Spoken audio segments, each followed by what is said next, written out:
बिस्मिल्लाहिर्रहमानिर्रहीम, अस्सलाम वालेकुम नाजरीन। आज की इस वीडियो में हम अफगानिस्तान में बैरूनी अफवाज के इनखला के बाद पैदा होने वाले उन तमाम हालात का तफसीली जायजा लेंगे कि अगर इस मसले को पुरअमन तरीके से हल ना किया गया तो ये पूरा खित्ता एक तबाही के दहाने पे खड़ा दिखाई देगा। क्योंकि ऐसा लगता है कि अफगानिस्तान में बिला आखिर वो घड़ी आ पहुंची है जिसका न सिर्फ अफगान अवाम बल्कि मुत्तहरिब अमरीका और तालिबान के अलावा बैनुल अक़वामी बरादरी ने भी बेताबी से इंतजार किया है। मजीद वीडियो को देखने से पहले इस वीडियो को लाइक करें, रियासत पीके को सब्सक्राइब करें और बेल आइकन पर जरूर क्लिक करें। अमेरिका के सदर जो बाइडन ने ऐलान किया है कि अफगानिस्तान से अमेरिकी अफवाज का इनखला 1 मई 2021 से शुरू हो जाएगा और अमसाल का ये प्रोसेस 11 सितंबर तक मुकम्मल भी हो जाएगा। अमेरिकी सदर के ऐलान के बाद नेटो मेंबरान ने भी अपने अफवाज को इसी टाइमलाइन के मुताबिक अफगानिस्तान से निकालने का ऐलान कर दिया है। उम्मीद है कि अफगानिस्तान के गैर मुल्की अफवाज के इनखला के बारे में ये आखिरी और खत्मी ऐलान होगा।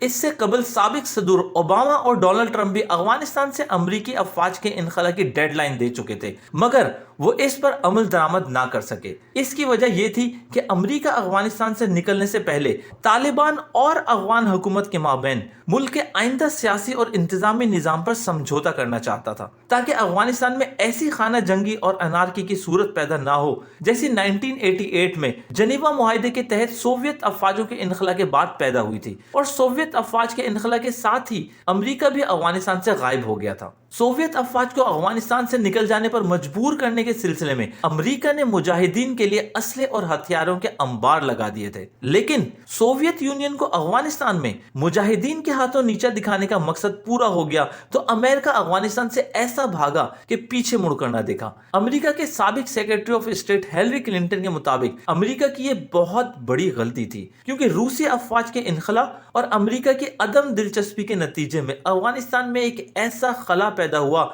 जिसे अलकायदा जैसी दहशतगर्द तंजीम ने पुर किया और इसके बाद पूरी दुनिया की सियासत बदल कर रह गई। 7 अक्टूबर 2001 को अफगानिस्तान के शहरों और दीगर मुकामात पर हवाई हमलों के साथ जिस जंग का आगाज किया गया था उससे अपनी जान छुड़ाने के लिए अमेरिका ने मुतअद्दिद बार कोशिशें की, लेकिन हेनरी क्लिंटन के मुताबिक अमेरिका 1990 जैसी गलती नहीं दोहराना चाहता था, जिसके मुताबिक अमेरिका अफगानिस्तान से अपने अफवाज को निकालने पर आमादा तो है मगर अफगानिस्तान को अकेला छोड़ने पर तैयार नहीं। जिसका मतलब ये कि अफवाज के इनखला के बाद भी अमेरिका अफगानिस्तान में अपनी मौजूदगी चाहता था और इसका एक मकसद तो वो था जो अमरीकी बरमला बयान करते थे कि अफगानिस्तान को दहशतगर्दों की पनाहगाह नहीं बनने देना चाहिए, और इसका दूसरा मकसद ये भी था कि वो दुनिया पे वाज़ा कर देना चाहते थे कि चीन के बढ़ते हुए अस्व रसूख की वजह से अमरीका अफगानिस्तान में अपनी मौजूदगी बरकरार रखने की कोशिश कर रहा है और अफगानिस्तान में अमन अमल को नागुज़ीर अंजाम तक पहुंचाने में अगर इतना वक्त लगा तो उसकी बुनियादी वजह अमरीका की यही सोच थी जिसे तालिबान ने मुस्तरद कर दिया था, और वो अफगानिस्तान से तमाम गैर मुल्की अफवाजों के गैर मशरूत वापसी के मुतालबे पर अड़े रहे। नाजरीन, 20 साल की अपनी इस मुसलसल जद्दोजहद के बाद अमेरिका को पे दर पे शिकस्त खाने पर यह एहसास तो हो ही गया है कि वो चाहे कुछ भी कर लें लेकिन अफगान तालिबान का वो हरगिज मुकाबला नहीं कर सकते। और साथ ही अमेरिका ने इस बात को बावर भी करवाया कि अफगानिस्तान में आइंदा के सियासी और आईनी ढांचे के बारे में इंटर अफगान डायलॉग और अफगानिस्तान को अमेरिका या उसके इत्तेहादियों के खिलाफ दहशतगर्दी के लिए इस्तेमाल ना होने देने की यकीन दहानी भी हासिल कर ली। मगर इस मुआहदे में इतनी खामियां थी कि अमेरिका की अस्करी और सिफारती हलकों ने इसे अमेरिका की तरफ से तालिबान के सामने हथियार डालने के मुतरादिफ करार दिया। और जब से अमेरिका गाहे बगाहे कोई ना कोई बहाना तलाश कर रहा है कि वो किसी न किसी तरह अफगानिस्तान में अपने कयाम को और तवील बना सके, और साथ ही अफगान तालिबान भी अपने मौकिफ पर डटे हुए हैं। 1 मई के बाद क्या वो धमकी पर अमल करते हुए गैर मुल्की अफवाज पर हमले करते हैं या नहीं, ये वाज़ा नहीं। ताहम उन्होंने कहा है कि वो अफगानिस्तान से गैर मुल्की अफवाज के मुकम्मल इनखला तक किसी बैनुल अक़वामी कॉन्फ्रेंस या मुज़ाकरात में हिस्सा नहीं लेंगे।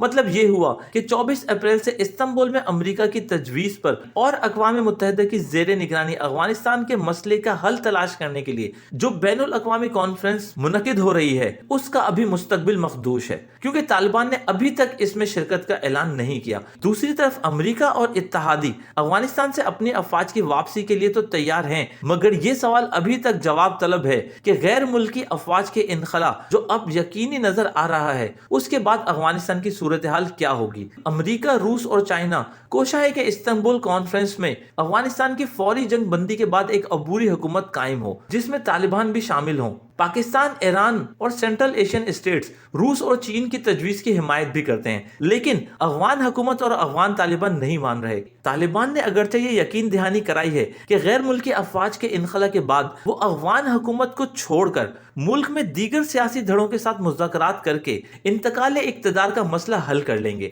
لیکن وہ امارات اسلامی افغانستان کی بحالی پر اصرار سے دستبردار نہیں ہوں گے۔ امریکی انٹیلیجنس ایجنسیز کے مطابق اس آخری یلغار کے لیے طالبان اپنے مورچوں میں تیار بیٹھے ہیں۔ افغانستان کی تاریخ گواہ ہے کہ افغانوں کے ہاتھ میں بندوق ہو تو وہ مذاکرات کے بجائے لڑ کر مسئلے کے حل کو ترجیح دیتے ہیں۔ ناظرین، اب دیکھنا یہ ہوگا کہ موجودہ صورتحال کے لحاظ سے جو ابھی تشویشناک ہے کہ طالبان سمجھتے ہیں کہ افغان افواج کو راستے سے ہٹانا ان کے لیے کوئی مشکل نہیں، اور بیرونی افواج کے انخلا کے بعد مذاکرات کے ذریعے افغان مسئلے کے ایک پرامن حل کے امکان کم نظر آتے ہیں، کیونکہ طالبان کی جانب سے مذاکرات پر پیچھے ہٹ جانے کے بعد بیرونی افواج کا انخلا افغانستان کو ایک خوفناک خانہ جنگی سے دوچار کر سکتا ہے۔ ناظرین، اسی کے ساتھ ہی اپنا خیال رکھیے گا، دعا میں یاد رکھیے گا۔ ملتے ہیں ایک نئی ویڈیو میں ایک نئے ٹاپک کے ساتھ۔ اللہ حافظ۔